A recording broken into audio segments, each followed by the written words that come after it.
मेरी पत्नी रोज मेरे लिए बहुत ही स्वादिष्ट खाना बनाती थी। जब मैं रात को ऑफिस से घर लौटता तो वह खाने की मेज पर मेरे इंतजार में नए कपड़े पहने बैठी होती। मेरी पत्नी इतनी सुंदर थी कि उसे देखते ही मेरे दिन भर की सारी थकान गायब हो जाती। मैं जल्दी से फ्रेश होकर उसके साथ बैठकर खाना खाता। लेकिन एक बात मुझे हमेशा अजीब लगती थी कि वह मेरे साथ बैठती थी लेकिन खुद खाना नहीं खाती।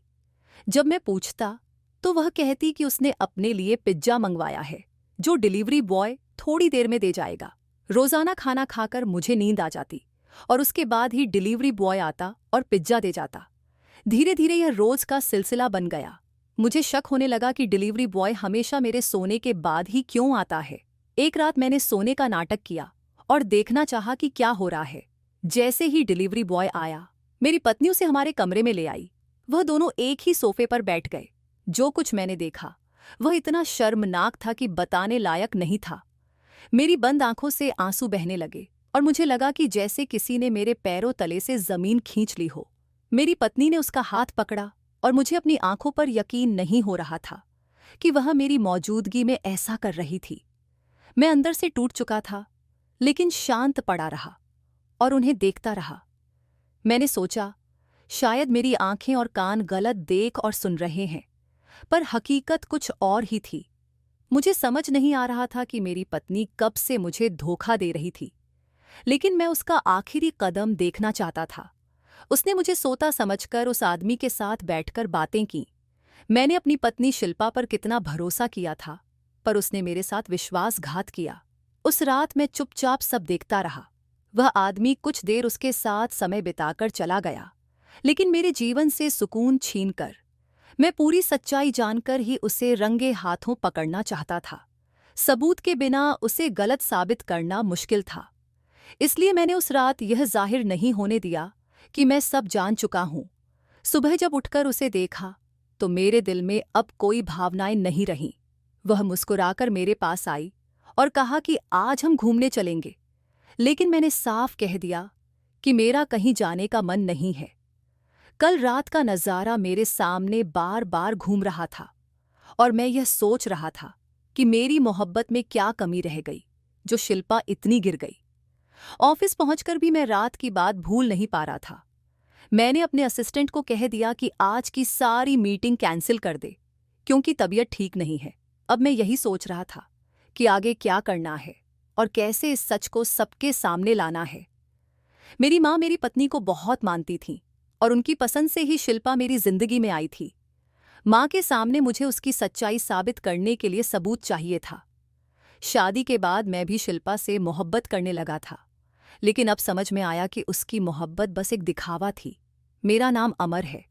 जब मैं 25 साल का था, एक दिन मेरी माँ अचानक मेरे कमरे में आई और बोली, बेटा अगर तुम मुझसे मोहब्बत करते हो तो बिना कोई सवाल किए मेरे फैसले को मान लेना। मैंने अपने पिता के देहांत के बाद माँ के साथ बहुत अच्छे रिश्ते बनाए थे।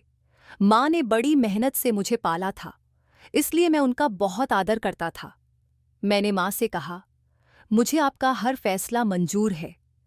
माँ ने बताया कि उन्होंने मेरे लिए एक लड़की चुन ली है और एक हफ्ते में मेरी शादी तय कर दी है। ये सुनकर मुझे धक्का लगा। मैं सोचने लगा, इतनी जल्दी माँ को लड़की कहाँ से मिली और बिना मुझे बताए ही रिश्ता भी तय कर दिया। फिर माँ ने बताया कि लड़की उनकी एक पुरानी दोस्त की बेटी है जो बहुत अच्छी है। मैं हैरान था क्योंकि मैंने पहले कभी माँ की उस दोस्त के बारे में नहीं सुना था। माँ ने बताया कि वे सालों बाद अपनी उस दोस्त से मिली और उसकी आखिरी इच्छा है कि उसकी बेटी की शादी होते देखे। मैंने माँ की बात मानी और बिना देखे शादी के लिए हामी भर दी। हमारी शादी हो गई और शिल्पा मेरी दुल्हन बनकर घर आ गई। शादी की रात मैंने शिल्पा को पहली बार देखा। वह साधारण सी दिखती थी, लेकिन मैंने माँ के कहने पर उसे अपनी जिंदगी में शामिल कर लिया। शिल्पा की माँ बहुत बीमार थी और चाहती थी कि उसकी बेटी का ब्याह उसकी आंखों के सामने हो जाए। मुझे तब लगा कि ये जल्दी उनकी सेहत की वजह से है, पर शायद असली वजह कुछ और थी। शादी के बाद शिल्पा ने हमारे घर की सारी जिम्मेदारियां संभाल लीं। वह मेरी माँ का बहुत ख्याल रखती थी, जिससे मेरी माँ को बेटी की कमी नहीं महसूस होती थी। माँ हमेशा उसकी तारीफें करती और ये देख मुझे भी खुशी होती थी। मुझे लगता था कि मेरी पत्नी ने हमारे घर में अपनी जगह बना ली है। लेकिन कुछ समय बाद मुझे लगने लगा कि वह मेरे साथ सही नहीं कर रही है। एक रात मैंने उसे आधी रात को किसी अजनबी मर्द के साथ बैठे देखा। मेरा दिल जल उठा, पर माँ से कुछ कहने की हिम्मत नहीं जुटा पाया। अगर मैं कहता तो माँ शायद मुझे ही गलत समझ लेती। शादी के बाद शिल्पा बहुत कम अपने मायके जाती थी। उसकी माँ बार बार फोन करके कहती कि वह अपनी बेटी से मिलना चाहती है, लेकिन जब भी मैं शिल्पा को मायके चलने को कहता, वह बहाना बना देती। मुझे यह समझ नहीं आता कि कोई बेटी अपनी माँ से मिलने के लिए क्यों मना करेगी। जब भी हम मिलकर आते, थोड़ी ही देर बाद शिल्पा घर वापस आने की जिद करती। मैं यह सोचकर खुश होता था कि वह हमारे घर की जिम्मेदारियों को लेकर इतनी गंभीर है, पर असली वजह तो यह थी कि हमारे घर में उसे पूरी आज़ादी मिल रही थी। मैंने शिल्पा को बहुत प्यार दिया था, लेकिन शायद उसने उस प्यार की कद्र नहीं की। मैंने अपने पूरे घर की जिम्मेदारी शिल्पा को सौंप दी थी और आंख मूंदकर उस पर भरोसा करता था, लेकिन उसने मेरे इस भरोसे को बुरी तरह तोड़ दिया था। अब मैं चाहता था कि वो खुद अपनी करतूतें बताए, ताकि मैं उसे अपनी जिंदगी से हमेशा के लिए निकाल दूं। आज पूरे दिन ऑफिस में यही सब सोचता रहा। शाम को जब घर लौटा तो मेरे दिल में शिल्पा के लिए सिर्फ नफरत ही बची थी। शिल्पा माँ के कमरे में बैठकर उनका सिर दबा रही थी। माँ मुझे देखकर बोली, आज तू भी यहीं बैठ जा। तेरी पत्नी सारा दिन मेरी सेवा करती है और तू है जिसे अपने काम से फुर्सत ही नहीं मिलती। माँ उसकी बहुत तारीफ कर रही थी, जिससे शिल्पा मुस्कुरा रही थी, लेकिन मुझे उसका चेहरा देखकर गुस्सा आ गया। इतनी मासूम दिखने वाली मेरी पत्नी अंदर से कितनी नीच थी, ये सिर्फ मुझे पता था। मैं कुछ देर माँ के पास बैठा और फिर अपने कमरे में चला आया।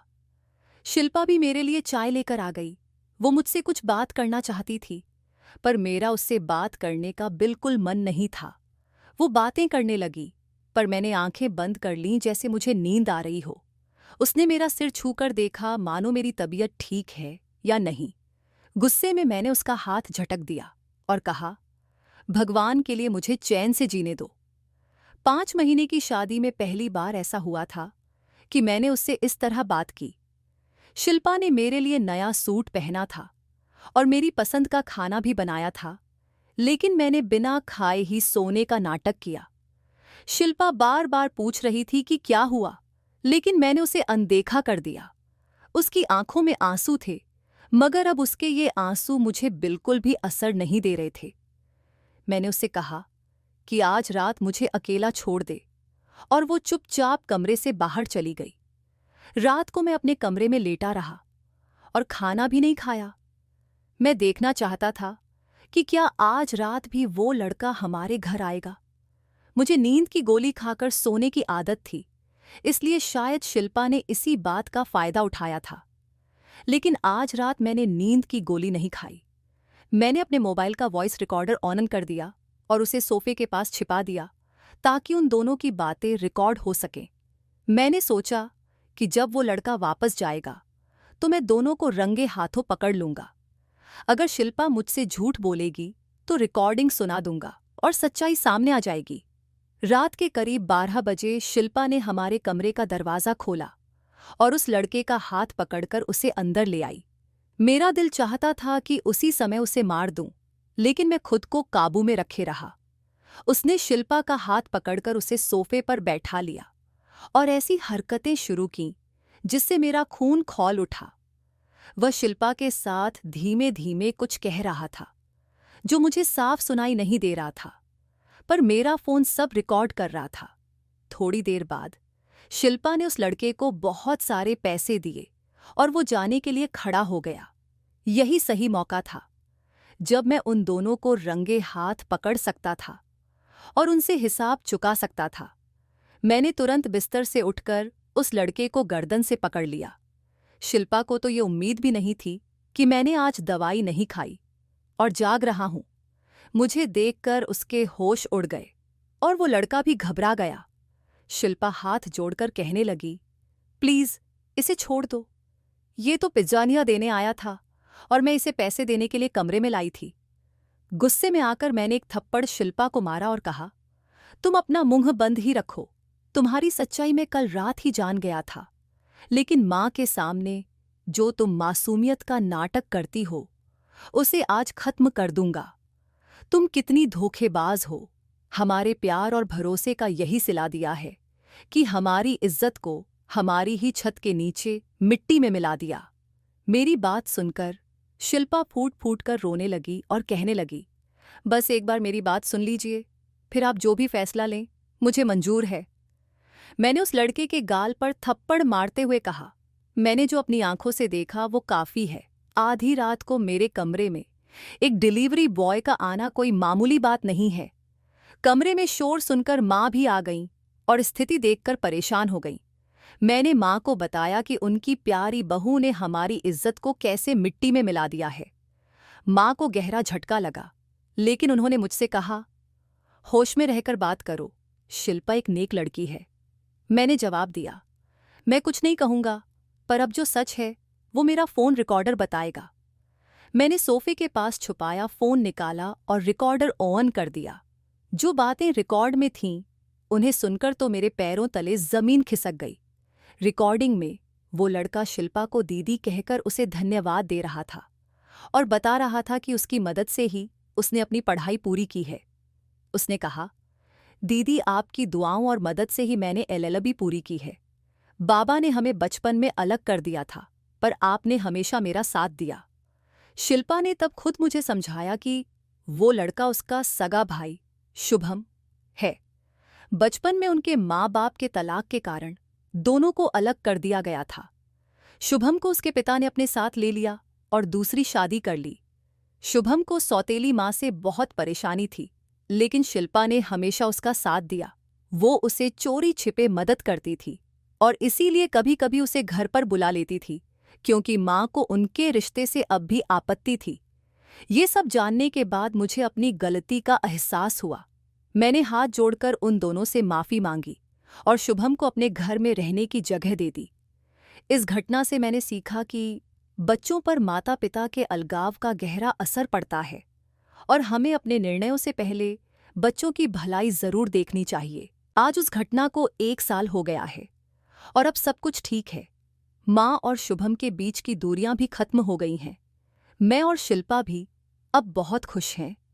दोस्तों, अगर आपको हमारी कहानी पसंद आई हो तो वीडियो को लाइक करें, चैनल को सब्सक्राइब करें और नोटिफिकेशन बेल को दबाएं ताकि अगली अपडेट सबसे पहले आपको मिले।